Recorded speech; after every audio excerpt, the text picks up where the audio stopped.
Muhammadiyah di cabang Bima itu sekitar tahun 95 ya. Kampus ini ada STIH, ada STAIM, tapi mahasiswanya orang tua semua pada saat itu. Ya, yang latar belakangnya saya kenapa harus dirikan IMM di Bima ini karena pada saat itu ada musda KNPI. Musda KNPI waktu itu IMM tidak diberikan sebagai peserta penuh karena IMM itu belum didirikan di sini. Maka itulah latar belakangnya saya didirikan IMM itu.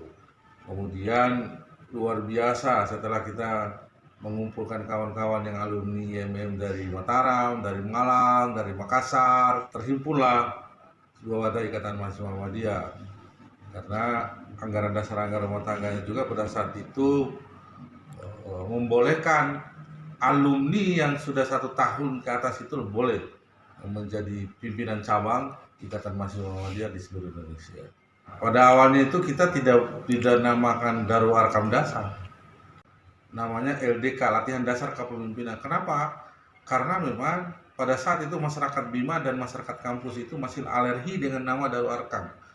Pada saat itu orang-orang tua kita di Muhammadiyah ini ditangkap oleh polisi, dibui oleh polisi karena ada hubungannya kegiatan-kegiatan Muhammadiyah di sini. Pengajaran dosen di rumah itu ditangkap mahasiswa dan dosen di sini dianggap ada hubungannya dengan persoalan-persoalan peristiwa Lampung pada saat itu. Sehingga pada saat itu kita namakan Latihan Dasar Kepemimpinan. Beralihnya kepemimpinan, sudah banyak kawan-kawan yang datang, sudah banyak proses pengkaderan, nah itu baru normal. IMM itu jangan tinggal di atas awan, jadi mesti adaptasi dengan lingkungan yang lain, rangkul kawan-kawannya, bersahabat dengan kawan-kawannya yang lain. Karena kalian itu adalah berdakwah di kampus. Kalian itu ibaratkan laboratorium tempat orang belajar, kemudian kalian melakukan kolaborasi dengan yang lain. Kolaborasi dengan UKM, dengan BEM, kolaborasi dengan pemerintah, kolaborasi dengan yang lain-lain. Sehingga kalian itu adalah bisa menyampaikan apa yang menjadi tujuan dan cita-cita IMM. Terpenting IMM itu adalah gerakan yang diciptakan itu adalah memadukan pola pikir dan pola zikir. IMM punya pola pikir, punya keilmuan yang mantap. IMM jaya, jaya, jaya.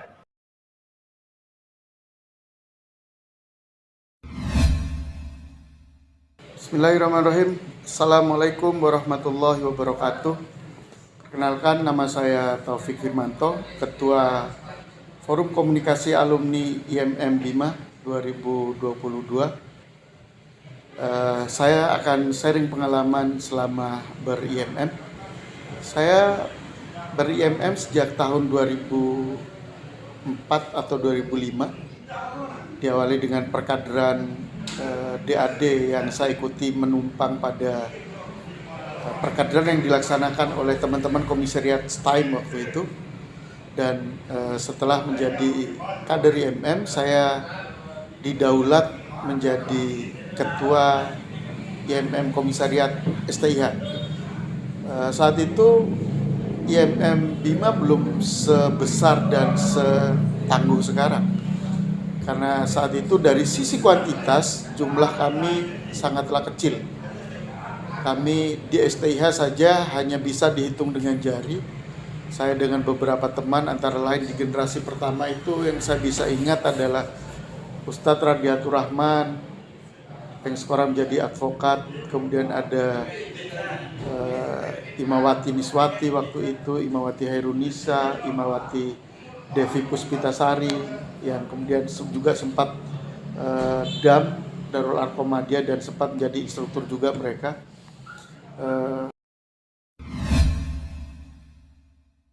Sebenarnya IMM hari ini sudah sangat besar.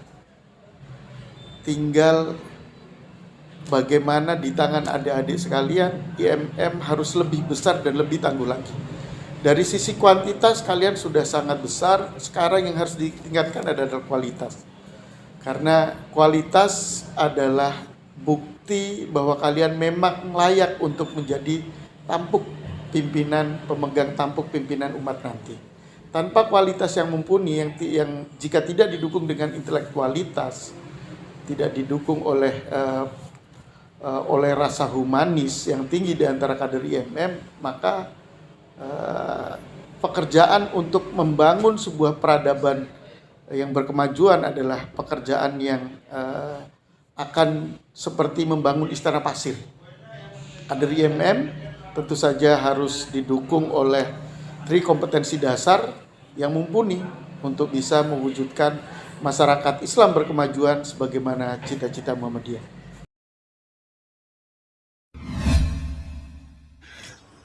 Baik, untuk masa periode kami, tentunya kami itu bukan perintis awal ya, tapi kami adalah generasi pelanjut.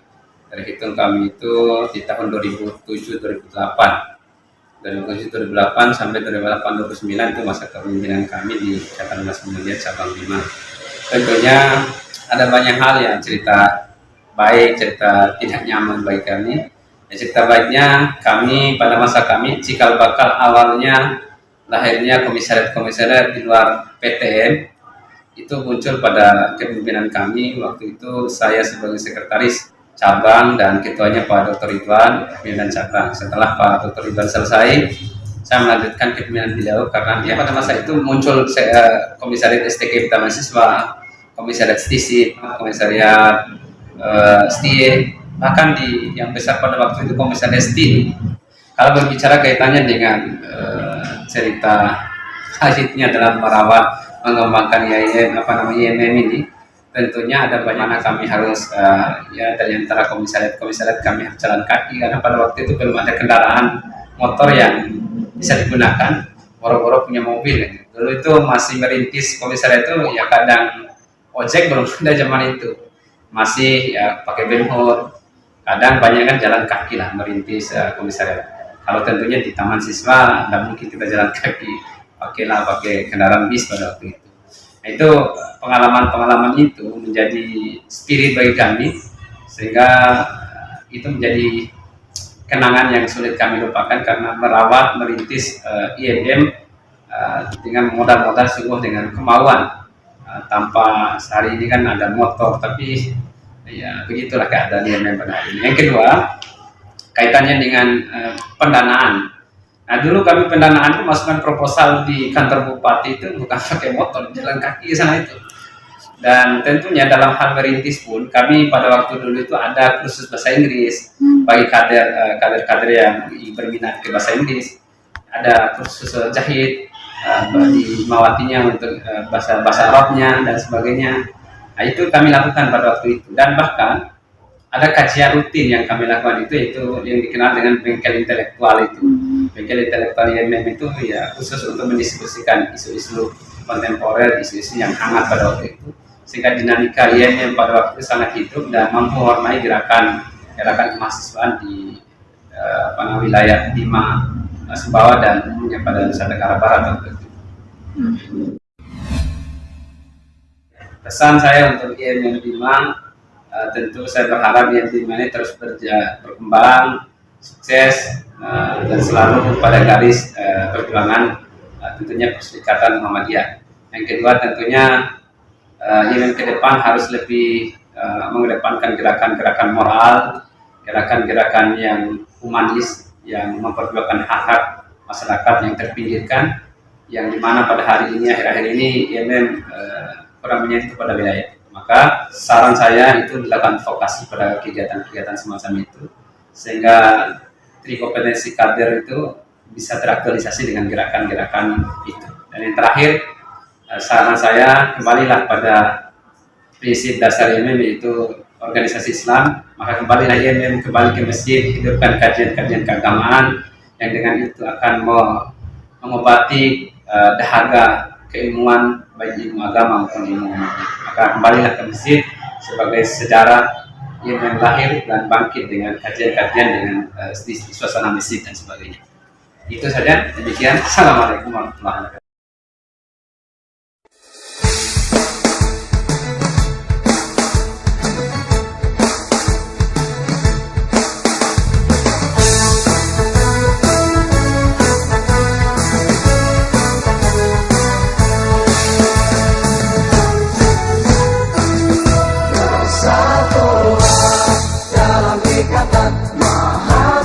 mahasiswa